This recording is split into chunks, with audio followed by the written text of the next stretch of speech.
You eat when we say you eat. You shit when we say you shit, and you piss when we say you piss. You got that, you maggot dick motherfucker? Can a film which is rated R for a host of obscenities, produced by a cast and crew of non-believers, and which paints the only Christian as an evil hypocrite, be, in fact, the greatest Christian movie ever made?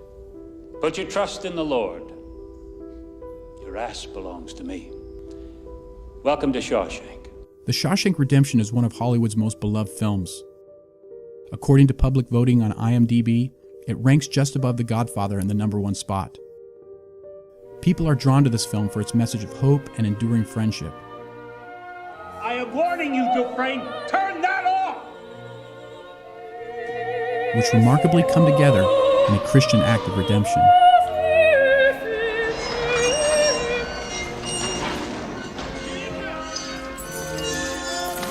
Man missing on Tier 2, cell 245. When Andy Dufresne escapes after 2 hours of screen time, 19 years in the story, it hits as a total twist. He was in his cell at lights out. Stands to reason he'd still be here in the morning. There's no quintessential lead-up or execution of a plan. Must have said something. Also, Warden, not a word. Andy just disappears. Lord, it's a miracle! Man up and vanished like a fart in the wind. I wonder if you might get me a rock hammer. Given that escapes are endemic to prison films, viewers might have expected What it. is it and why? Rock hammer. But The Shawshank Redemption, in a sleight of hand, turns attention elsewhere. Contrary to every expectation, the prisoners of Shawshank fear release. While they may hate the walls of the prison, they're not seeking to escape from them either. What the hell did you do to set him off anyway? I didn't do nothing. I come in here to say fare thee well. Ain't you heard his parole come through? This is embodied in Brooks. After being locked up for 50 years, Brooks responds to his parole by attempting to kill a friend, just so he can stay behind bars. But I'm telling you, these walls are funny. First you hate them. Enough time passes, you get so you depend on them. For Brooks, freedom is an exile to a world he doesn't belong. So when he ultimately finds himself in that exile, empty and alone, he sees no other option but to hang himself. This is the principal problem for the prisoners of Shawshank, and yet not for Andy Dufresne. Andy comes to Shawshank as the innocent outsider and refuses to give up hope. He subverts the prison's dehumanizing system of rules and regulations, extending to his fellow prisoners rare and extraordinary reminders of the outside world. Cold beer after a hot day's work, angelic music over the prison speakers, new books to educate men. Andy's strength derives from his innocence, but when at last the warden erases evidence of his innocence, Andy appears to succumb to the same institutional pessimism of his fellow prisoners. Andy come down to the loading dock today. He asked me for a length of rope. Remember Brooks Hadlin? No.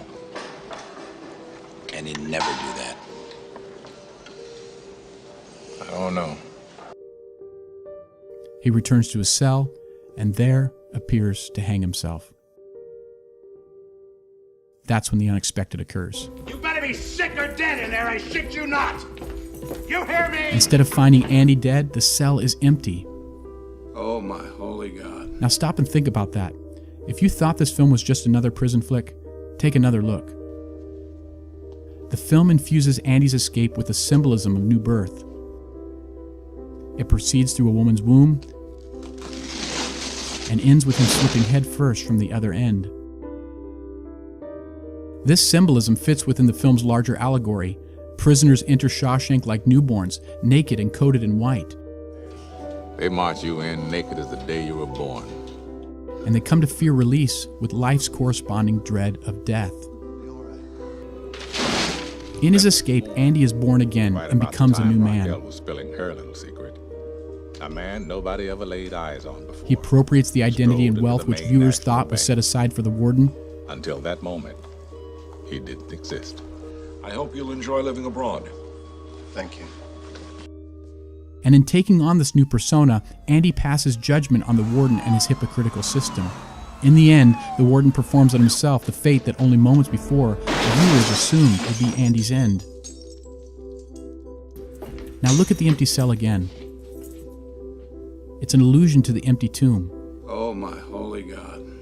Andy's escape is an echo of Jesus' resurrection. But this alone isn't what makes Shawshank the greatest Christian movie ever.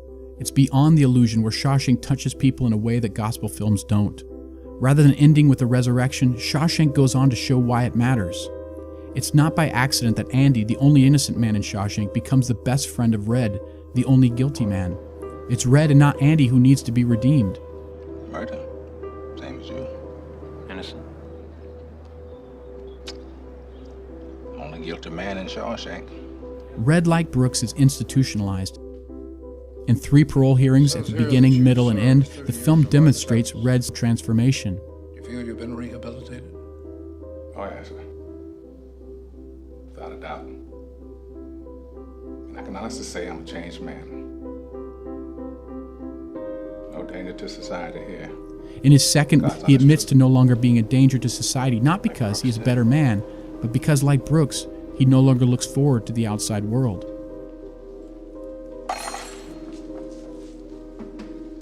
But it's Andy's miraculous escape and his life on the outside which redeems Red. You feel you've been rehabilitated? Well, now let me see. You know, I don't have any idea what that means. Well, it means you're ready to rejoin society. I know what you think. In his final hearing, Red at last speaks as a free man. He no longer cares whether he remains or goes, whether he lives or dies. The world outside no longer concerns him. Because Andy lives, Red can face what the future holds. So when his time of release does come, it's hope in Andy which propels him beyond Brooks' fate to a life in a world beyond Shawshank.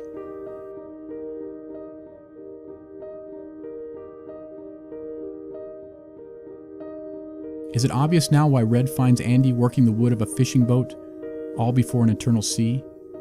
The Shawshank Redemption is a parable, and like the parables of Jesus, it's seed which opens in the right soil.